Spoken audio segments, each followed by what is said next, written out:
When it comes to anti-aging skincare, I'm sure that we all have things that we wish we started earlier on. In today's video, I'm going to reveal the top 5 anti-aging skincare products that I wish I personally started earlier. I will also include my favorite anti-aging skincare products that I use on a consistent basis and that can help to support and optimize your anti-aging goals and results. I am Brandon, an anti-aging enthusiast just like you, bringing to you anti-aging research, tips, and vlogs every single week. If anti-aging topics are of interest to you, please hit that like button down below and subscribe. I would love to share this space with you. The number 1 anti-aging skincare products that I so wish I started earlier is, of course, sunscreen. Sunscreen is an FDA-regulated tool for skin cancer prevention, and studies reveal that sunscreen is also a potent anti-aging skincare product. Sunscreen protects against UVA and UVB. It's broad spectrum. Typically, UVB primarily causes a sunburn, erythema in the skin, redness from the sun. It also causes oxidative damage and can drive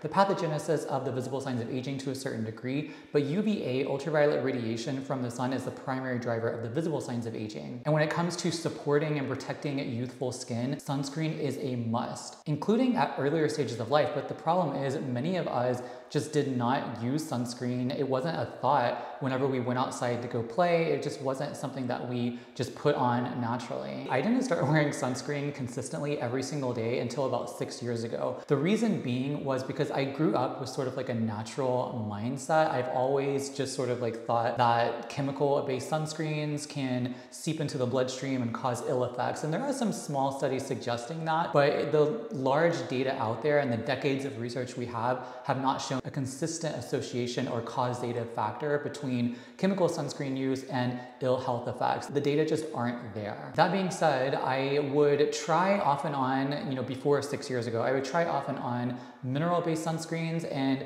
I didn't realize that there were other options out there, but I would put mineral sunscreens on and just not like the way it looked. It was like super white and pasty, and just, it wasn't like my cup of tea. I couldn't see myself going out in public wearing the sunscreen. And I had known about the effects of sunscreen on skin, not just skin cancer, but also just how the sun accelerates the visible signs of aging and how that you have to wear it every day. I would see it on TV. You have to wear sunscreen every day to keep your skin looking young. But also, like, I just didn't want to put anything on my face. I thought it would just make my skin look not good. I was already dealing with self-confidence issues already, so putting something on my face to make myself look not great, or at least I perceived it not looking great, it just wasn't something that I would do. But again, like I said, I have always known about the effects of the sun and UV on the skin. And so if I was walking from my car into a building, I would like put my hands up to block the sun. I would always be thinking about how the sun would be impacting the backs of my hands, but as long as it wasn't touching my face, I was good. I would hold papers up if I was, trying to get in and out of somewhere, just so that the sun wouldn't be hitting my skin. So I would always avoid direct sunlight. I would also avoid direct light from indoors. I didn't know at the time, but I had a feeling that just light in general had some impact on the skin. And lo and behold, emerging data are showing that visible light, blue light, not just from the sun, but also our devices, over time causes oxidation, inflammation in the skin, increases and induces the production of matrix metalloproteinases. These are MMPs, enzymes in the skin that degrade collagen. These are significantly produced from UV, UVA, and UVB. But about 6 years ago, I really started being more motivated to trying sunscreen. And then I started wearing sunscreen every single day. I started with mineral just because I felt like those were the safest, and I would branch out from there. I would use tinted mineral sunscreen from like L to MD, MD Solar Sciences. I would use combination sunscreens that blended octinoxate and zinc oxide. And then I started moving into Korean sunscreens, which contain high-level UVA protection. Korean chemical sunscreens also are just a lot more elegant, and they just glide onto the skin. They don't leave a noticeable white cast depending upon the product. Given the accumulated exposure that we all have to the sun, to visible light, I really wish I had started sunscreen earlier. If I went to the beach or something, I would always put on sunscreen, but I just wish I had put it on every single day. That being said, there are studies suggesting that just the act of wearing sunscreen for a year is associated with reversal of photo damage and photo aging. And the theory is is that sunscreen, when you put it on and you put it on consistently every single day for a year, you're giving your skin an immense break from the onslaught of UV visible light, and you're giving it time to repair and heal itself and reverse those signs of skin damage, of photo damage, of photo aging. And also some sunscreens have antioxidants in them, which help to just speed up that healing and repair process. For sunscreen recommendations, I have several videos on my channel, both long form and short form, that I have on sunscreen reviews and applications. Check those out specifically if you want to have specific recommendations for sunscreens. The second anti-aging skincare product that I wish I had started earlier is retinoids, or retinol. Retinol is basically the over-the-counter form that you don't need a prescription, but retinoids are part of the vitamin A family. Retinoids are typically topically applied for anti-aging purposes. Tretinoin is a common example. It's approved for acne treatment, but over the past decades, there have been studies suggesting that tretinoin, retinoids, even over-the-counter retinol can increase collagen production in the skin, leading to anti-aging effects, smoothing of the skin, increasing collagen density in the skin. Retinoids, like tretinoin, can also protect the skin against UVA-mediated production of those MMPs, those matrix metalloproteinase enzymes, so it can theoretically protect it against the aging process associated with UVA. Tretinoin is the main metabolite of retinol. Again, like I said, retinol is the over-the-counter form. It has to perform a couple extra steps in the skin in order to be effective,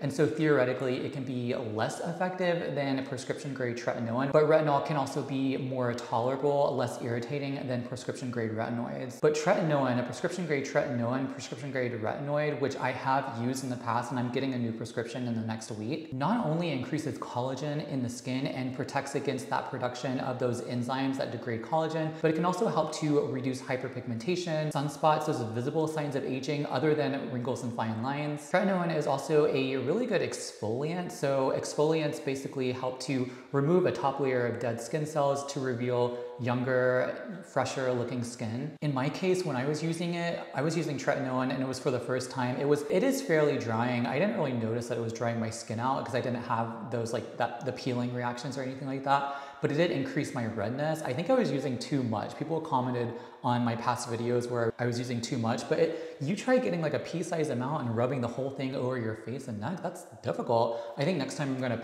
just pat everywhere. Before I get my prescription grade tretinoin, I'm using a retinol that I got from my dermatologist office. It also has bakuchiol, which is a plant-derived extract, and bakuchiol has been proposed as sort of like a retinol analog, even though it has no relation to retinol or vitamin A. It's a plant-derived extract, but it has been shown to increase collagen production, potentially fight hyperpigmentation, have similar effects as retinol. The third anti-aging skincare product or skincare ingredient that I wish I started earlier is Matrixyl. So Matrixyl is a brand name of a highly specific, highly active biological peptide, and it's found in a lot of over-the-counter serums. I think The Ordinary might have a Matrixyl serum. Depology has a Matrixyl serum that I like, the Matrixyl 3000. I use it every single night. And the Timeless Coenzyme Q10 has Matrixyl in it as well. But Matrixyl has been reported to stimulate skin proteins to support skin anti-aging. Placebo-controlled double-blind studies have shown that Matrixyl leads to a decrease in fold depth, fold thickness, as well as skin rigidity in people with photo-aged skin. Other research suggests that Matrixyl, topically applied Matrixyl serums, may help to lead to improvements in fine lines and wrinkles, with significant improvements in skin roughness, a decrease in wrinkle volume, as well as wrinkle depth when compared with placebo. Other data show that Matrixyl may help to increase elastin fiber density and thickness. So two of the serums that I mentioned earlier is the Depology Matrixyl 3000. I use that every night on wet, damp skin. And when your skin is wet, it can just penetrate easily and get into your skin and do its work more easily than if it was dry. As well as the Timeless Coenzyme Q10 serum, which has Matrixyl in it. And I use that in the morning typically because the Coenzyme Q10 helps to provide additional antioxidant protection for the face and the neck against UV pollutants in the environment. And the reason why I wish I started this earlier was because it helps to support collagen production, elastin fiber density. That being said, it's okay, I'm using it now. Hopefully, it's having some sort of potentially positive, beneficial effects. The fourth anti-aging skincare product or skincare ingredient that I wish I started earlier is copper peptides. This represents a regenerative skincare ingredient or product that I love. I adore copper peptides just because of the research behind it. Copper is involved in the synthesis of extracellular matrix proteins, skin proteins, like collagen, elastin. Copper is also a cofactor of superoxide dismutase, or SOD. This is an antioxidant enzyme that protects the skin against oxidative damage and free radical damage associated with the sun, UV, pollution, and other environmental hazards. Research has shown that topical application of copper peptides increases skin thickness, improves skin hydration, stimulates collagen, improves skin clarity, and increases skin elasticity. So it's packing a powerful punch with regard to protecting and promoting skin youthfulness. In one study, compared with Matrixyl 3000, copper peptides produce a 32% reduction in wrinkles. However, both provide anti-aging benefits, which is why I include both of them in my anti-aging skincare routine. Products that I like that include copper peptides is the Ordinary Buffet with copper peptides 1%, and you just need 3 drops for the face and the neck, and you can apply it to damp skin as soon as you cleanse your skin. And again, the wet, damp skin helps those ingredients, those active ingredients, to penetrate more deeply so it can do its work and be effective. And the 5th anti-aging skincare product or ingredient that I wish I had included in my skincare routine earlier is coenzyme Q10. And I've been talking about coenzyme Q10, topical application of coenzyme Q10 for a long time on my channel, just because this is a powerful antioxidant. It's stored in our fat tissues, it's in our skin naturally, but over time, just like a lot of other things that are in our skin, like lycopene, ceramides, these can decline. So topical replenishment of it is really important just for overall protection, because coenzyme Q10 is a powerful, potent antioxidant. It's mainly found in the epidermis. It is the initial antioxidant barrier to oxidation in combination with other substances that are in the skin. Coenzyme Q10 may provide protection against UV and pollution. Research also shows that topical application of coenzyme Q10 increases CoQ10 in the skin's surface as well as the deeper layers of the skin. So when you're applying it to your skin, you're getting those benefits of extra antioxidant protection. What I like to do is I use the Timeless CoQ10 serum, which again also contains Matrixyl. I use that in the morning. I use about 3 drops onto my face and my neck. If I have washed my face that day, I just apply it to damp skin. If I haven't, I'll apply it to dry skin, let it dry down briefly, and then apply my sunscreen over it, just so I have a boost in UV protection, and additionally, potentially protection against pollution. So those are my 5 top anti-aging skincare ingredients, products that I wish I had started earlier. What are yours? Let me know down in the comments below. If you like this video, please click that like button down below. It really helps out my videos and my channel, and I appreciate it a lot. And again, if you're into anti-aging skincare, research, nutrition, hit that subscribe button. I would love, again, to share this space with you. In the meantime, if you have a good one, thanks for watching. Bye.